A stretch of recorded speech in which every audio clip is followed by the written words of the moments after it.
when Nabi Karim turned 15 years old, Harbul Fijr broke out. So Harbul Fijr was a war, it was a sort of disagreement between Quraysh and Hawazin tribes. And it broke out in the months when fighting was forbidden because they were following the Sunnat Ibrahimi, but they were the followers of Sunnat Ibrahimi, but they had forgotten the message, right? So this war, Harbal Fijr, broke out between two tribes. One of them was the tribe of Nabi Karim Quraysh, and the other Hawazin tribes. It broke out in the months when fighting was prohibited. So Hazrat Muhammad did not take part in the war, but just supported by collecting arrows thrown by enemies. This event had huge impact on Nabi Karim as he developed dislike for war, but on the other hand, it gave Nabi Karim a strong military experience. This war continued for a number of years with a considerable loss of lives and varying fortunes. When the Quraysh were ultimately victorious, a league was formed on the suggestion of Zubair. So, this is an important event that I'm now going to talk about. After this, like Harbal Fajr was the war. After the Quraysh won, a league was formed, and now we'll talk about Haful Fuzul. Okay? So it was formed on the suggestion of Zubair, an uncle of Prophet, to prevent disturbances of peace and to help victims of oppression and to protect travelers. Muhammad took a very active interest in the functioning of this league, which came into being as a result of a settlement known as Huful Fuzul between Banu Hashim, Banu Tam, Banu Asad, Banu Zuhra, and Banu Muttalib. Okay, so what exactly happened at the age of 15? A war broke out between the two tribes. You need to remember the name of the tribes, Quraysh and Hawazin. And it broke out in the months when fighting was prohibited, or it was prohibited, or it was forbidden, whatever you like. Then you need to mention that Nabi Karim disliked wars and he only participated in a manner that he was responsible to collect the arrows that were thrown by the enemies. After the Quraysh won, yani after this war, Quraysh won, and a league was formed which ensured to prevent disturbances of peace. Yani it was made to prevent wars, it was made to help victims, and it was made to protect travelers. So this was a league, and Nabi Karim took an active interest in this. And this settlement was known as Haful Fuzul. So you need to remember Harbul Fijr was the war, and the settlement was Haful Fuzul. And you need to remember the pointers that were a part of Haful Fuzul. Where the league Yes. continued to function, एक minute Ibrahim. The league continued to function for half a century following the inception of Islam. The Hashmites, under the leadership of Zubair bin Abdul Muttalib, along with some other tribes, assembled in the house of a noble Quraysh, Abdullah bin Judan, and pledged to stand on the side of oppressed, whether stranger or citizen, against the oppressor and to remove injustice from the land. Hazrat Muhammad was among those who attended the meeting and was impressed by its noble objectives that he remained loyal to it. Later on, he said, like, this is the saying of Nabi Kareem, and you'll need to remember this because when the question comes that you need to write about the upbringing of Nabi Kareem, then this is the reference that you add for Harbul Fijr or Haful Fuzul. That I was present in the house of Abdullah bin Judan, where this agreement took place that they'll support the victims, they'll protect the land from injustice, meaning they'll protect the land from wars and from fights. And he said that I was present in the house of Abdullah bin Judan. It's so excellent a pact that I would not exchange my part in it for a herd of red camels, and if now in Islam. So he like commented, he said that this was a pact which was excellent in nature, and how he was impressed with the objectives of Hafal Fuzul had, that uh, that this pact mentioned to protect the land from injustice. It mentioned that the victims will be protected, and the children will be protected, citizens will be protected. So this was how this war ended. Now, Ibrahim, what were you saying?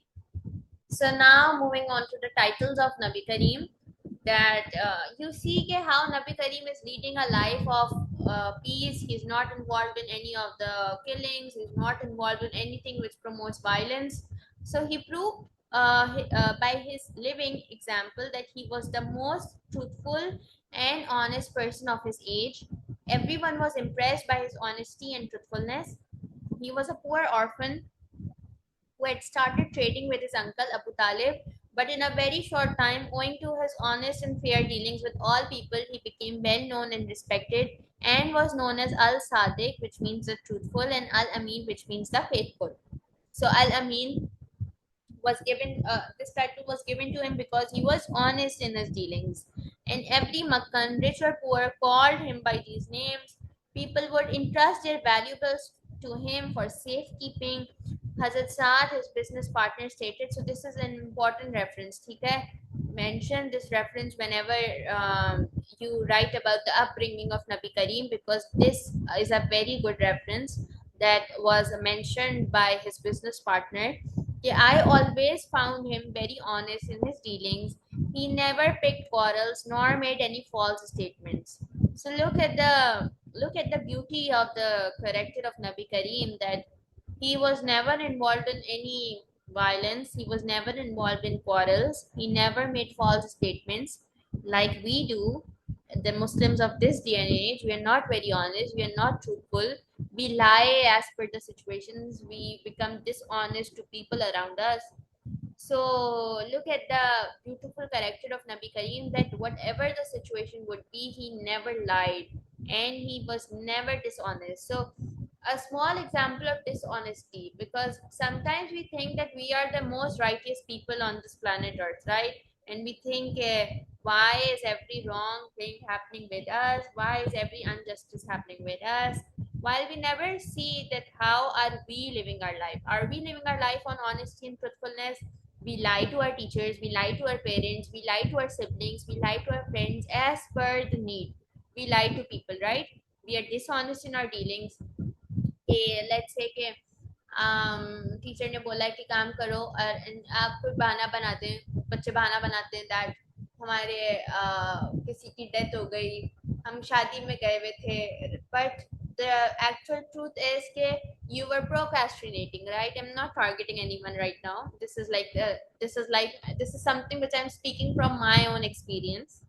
And now my alhamdulillah, now I have like 4 years of teaching experience, so I know how students and how teachers manipulate.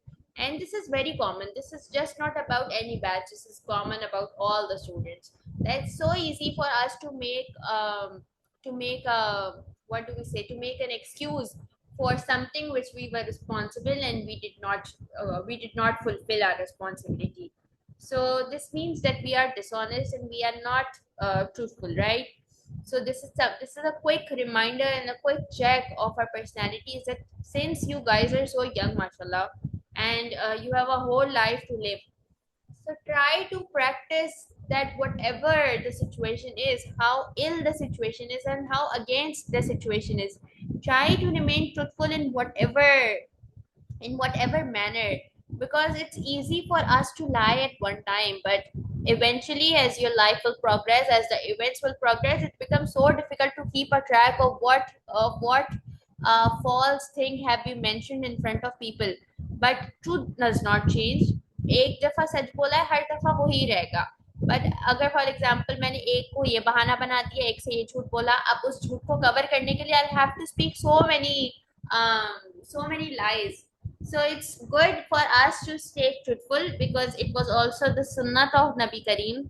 And as followers and as ummatis of Nabi Kareem, we should be truthful and we should be honest in our dealings, no matter how against the situation is. So just try to follow these small things. This will beautify your character, especially when you are young. You can do it, and abhi se practice karenge, only then you'll be able to practice these traits in your practical life as well. Okay. So now let's move to marriage to Khadija. That Khadija Raziyallahu Ta'ala anhu was known to be successful trader in Makkah. She was born to a father who was a thriving merchant from the family of Quraysh. So basically, we're trying to establish the fact that Khadija Raziyallahu Ta'ala anhu was a very successful businesswoman, and she belonged to a good family. But when her father died, she inherited his business and was keen on employing hardworking and honest employees to travel far on her behalf to export and import goods. It was the integrity of Nabi Karim that brought them together, as it is narrated that she had sent him an offer to take her merchandise to Syria. Prophet returned with huge profit and her servant Maisara. So Maisara was a servant of Hazrat Khadija radiallahu ta'ala anhu, and he testified to the fact that Nabi Karim is very noble and he is very virtuous and how honest he is.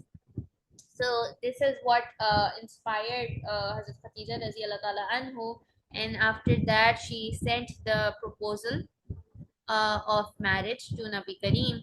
So this you need to remember okay, how exactly the proposal was sent, because Hazrat Khatija radiallahu ta'ala anhu told about the entire matter to her friend Nafisa bint Mania, who then went to Prophet peace be upon him to talk to him about marrying Khatija. Prophet Muhammad agreed to this after approval from Abu Talib, his uncle, and at the age of 40, when Khadija radiallahu ta'ala who was 40 years old, she married Nabi Kareem, who at that time was 25 years old.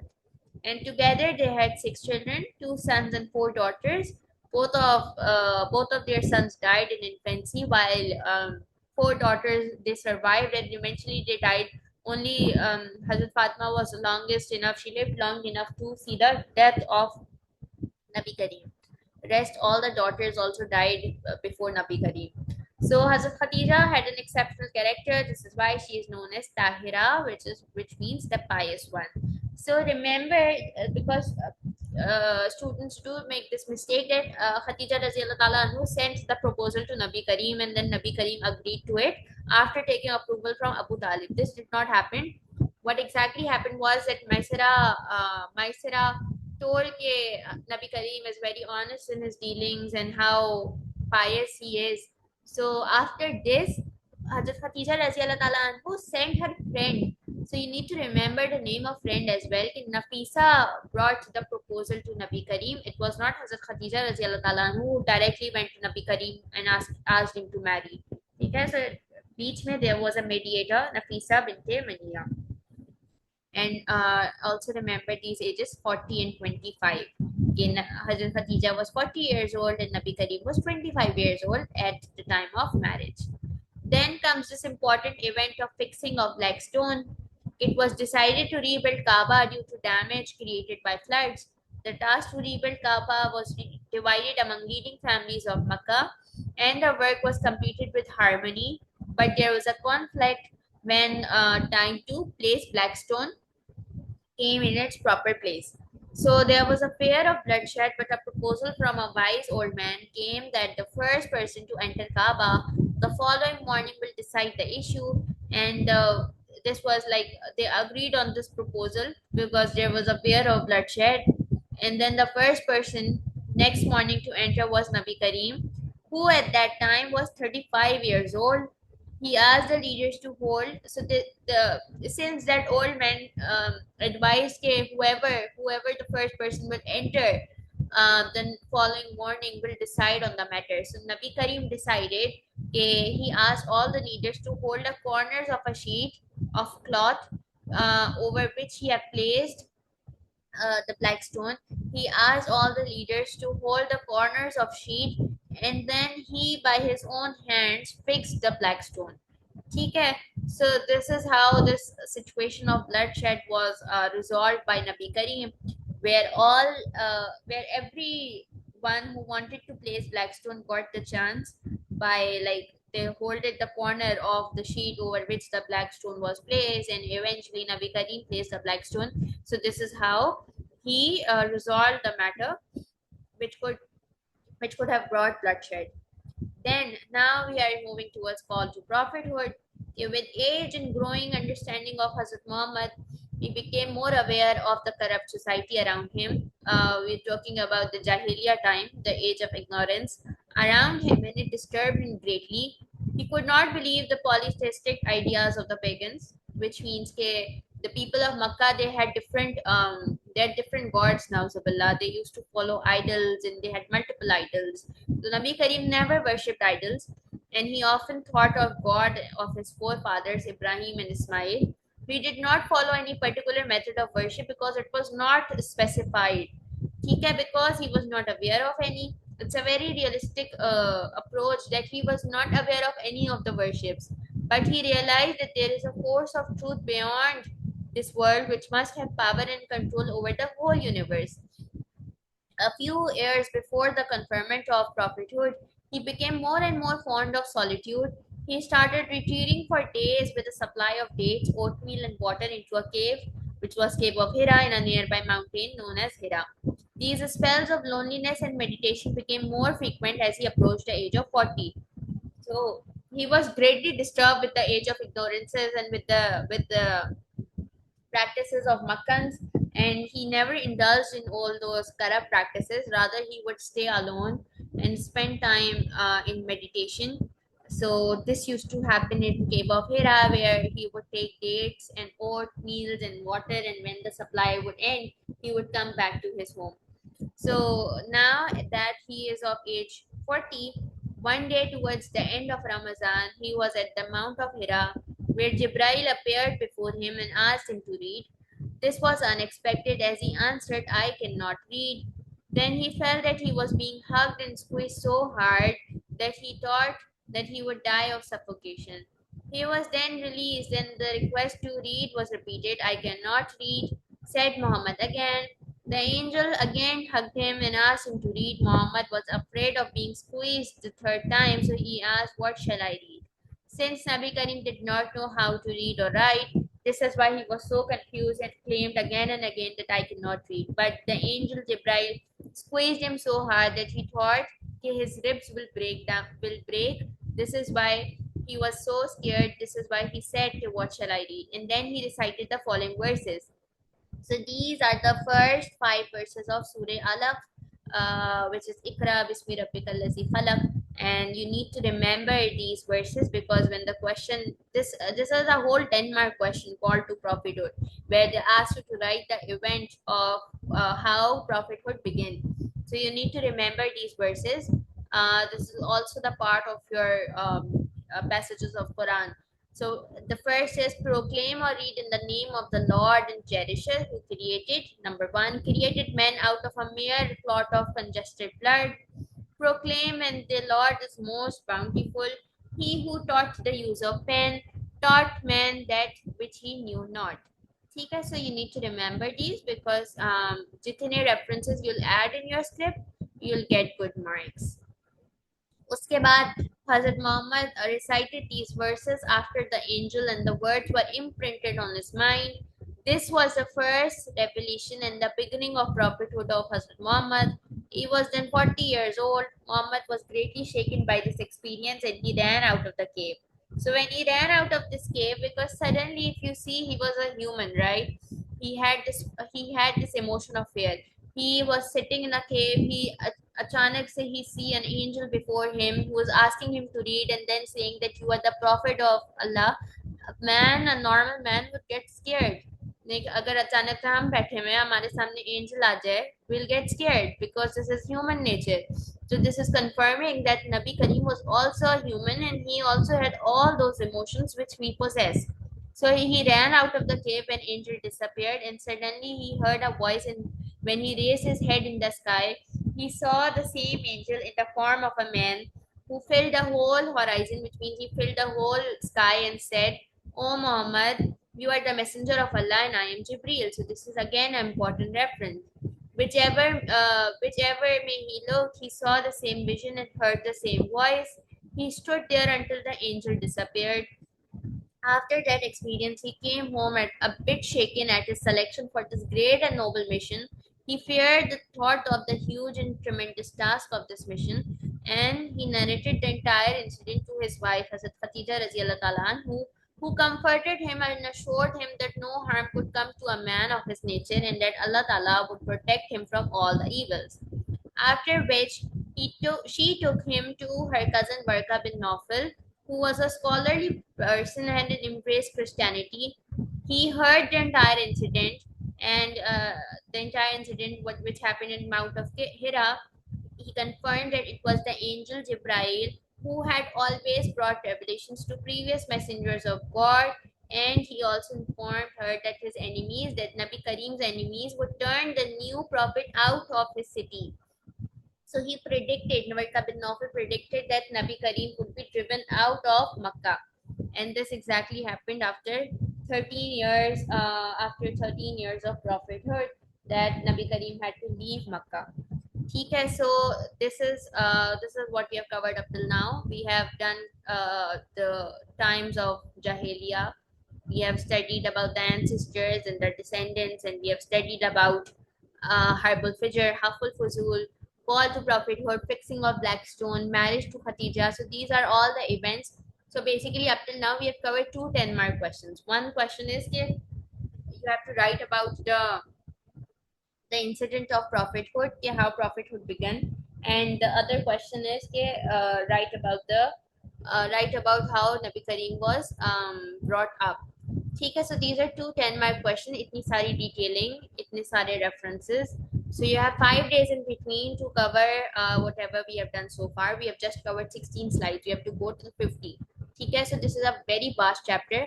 And after this, life in Medina is also very vast. So try के जितना हम पढ़ते जा रहे हैं side by side आप भी वो पढ़ते जाओ, because before each class now I'll take revisions. Now I'll ask everyone के कितना पढ़ा है, so that I know कि how much have you studied and how much do you still remember, because I know that this is going to be very overwhelming, and as we'll progress we will have so much information to retain.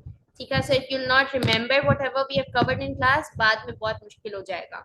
So try कि जितना हम करते जा रहे हैं बस 1 घंटा लगाएं, 1 घंटे में you can revise easily, and this is it. So